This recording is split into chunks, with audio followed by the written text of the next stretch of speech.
Hey, what are you having? Apple? You? Snake.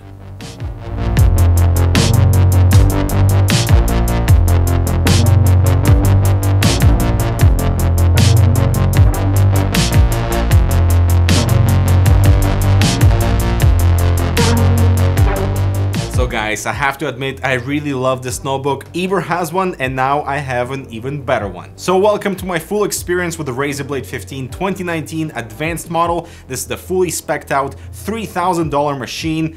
RTX 2080 in there, 16 gigabytes of dual channel RAM, 512 gigabytes of NVMe storage. So, you know, we're gonna go over performance, cooling, my experience with the body too. Let's begin right after this. The legendary Hyper 212 CPU cooler from Cooler Master now comes in this breathtaking matte black finish. The included Silencio 120mm fan delivers great airflow and reduced noise, plus you can pick up an RGB version of this cooler as well.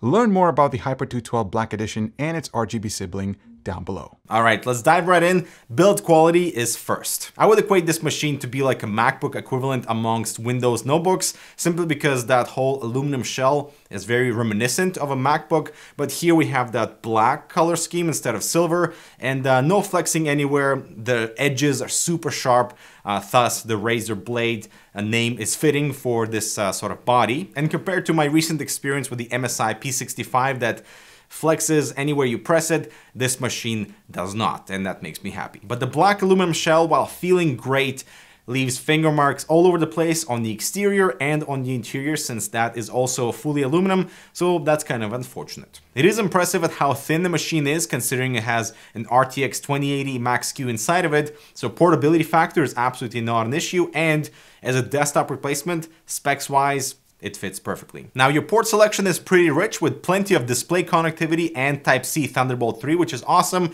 plus those green USBs and a combo mic/headphone jack for headsets and gaming headphones. However, there is no Ethernet that you find on the base model instead of the advanced model, and no SD card reader, which is kind of unfortunate. I also really dislike the new power connection because the cable is so thick. Now, the thing is, you can route it either facing the back or the side, but if it's facing towards you, it's blocking the most closest USB port, which is design flaw. And while the power brick itself is pretty compact, the cable itself isn't, because it is so thick, it kinks easily and just really unpleasant to travel with. Now, the keyboard is fantastic for anything but gaming because the travel distance is quite shallow. So for typing, it's excellent, nice clicky actuation, fast rebounds, you know, it can get used to that quite nicely. But if your hand is constantly in that WASD zone, then you expect the key to travel a bit more into the body while gaming, but it doesn't. A slight quirk here would be the awkward arrow placement on the bottom right, since you expect the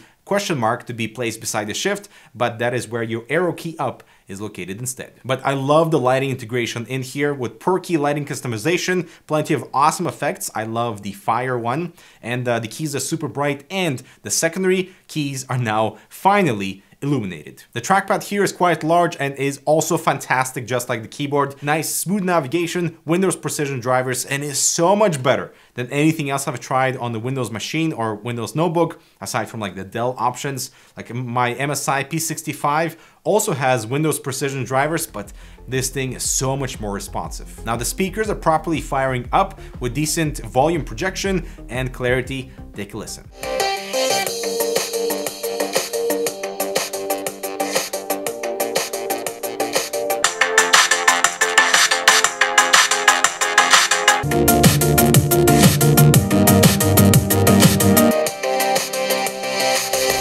I do enjoy the built-in Windows Hello feature here, so you can just log in with your face, but it doesn't find me frequently whenever light changes. It's like who you are, you have to punch in your PIN, so that's kind of unfortunate. And the webcam is, it's passable. So this is the lovely 720p webcam quality. Wow, it's terrible. And just for comparison, here's the iPhone XS selfie mode, much better. And my favorite thing about the notebook is the display. It's 144 Hz, so super fast and fluid for gaming, but it's so much better for regular desktop use and while editing. It is Full HD, so resolution is not a problem for the RTX 2080 Max-Q, but 4K option is only available with the RTX 2070 models. So if you go in the full out RTX 2080 Max-Q, then you don't have a 4K option, which is kind of strange, but I don't miss 4K. At 15.6 inches, Full HD for me is plenty. And so the gaming performance on the fully decked out Razer Blade 15 is actually pretty fantastic, given we have only Full HD resolution, so not that many pixels to push, and the RTX 2080 Max-Q. And in games where ray tracing is available, you know, performance hit with RT enabled is pretty significant, as it is on desktop cards. So I wouldn't suggest getting, you know, an RTX 2080 to play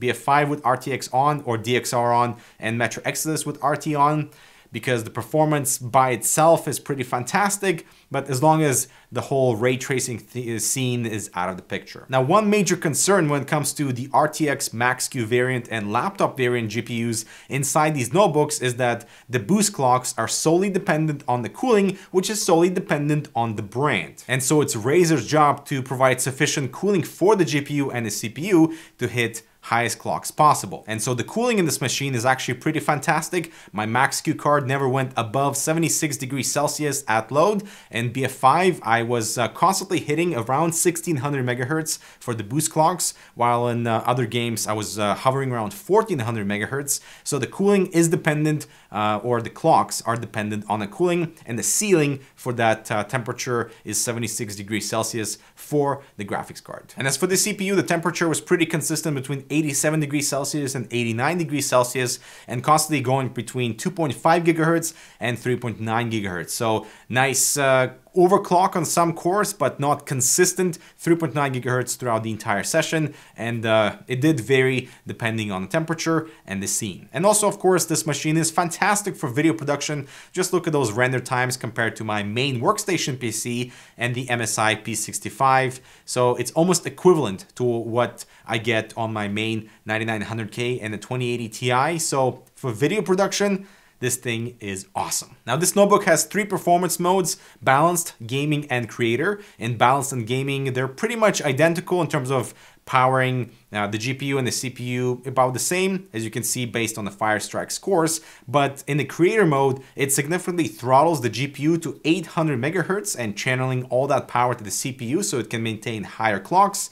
So just keep that in mind. As for noise levels, the machine is dead silent in light casual operation, but while I'm rendering or gaming, the fans spin up. And especially if I max out the fan RPM to 5300, then yeah, the machine becomes pretty loud. Upgradeability here is pretty straightforward. Remove the cover. There we have the 2 RAM slots. The top one is covered by the GPU ribbon cable, so you have to be careful removing that and getting access to that top RAM slot. And we also have that NVMe SSD on the left side. And as for battery life, with light usage browsing scenario, I was able to get just over 4 hours of usage before the computer went to 5% and went to hibernation, but this is with the screen at 75% brightness and 144 Hertz. And so at $3,000, this machine is hella pricey, given you can find the same CPU in a notebook that costs $800. But of course, we have the RTX 2080 Max-Q in there, fantastic SSD, and this whole build quality, 144 Hertz display, and the overall package seems to be very well complete. I am especially impressed by the cooling capacity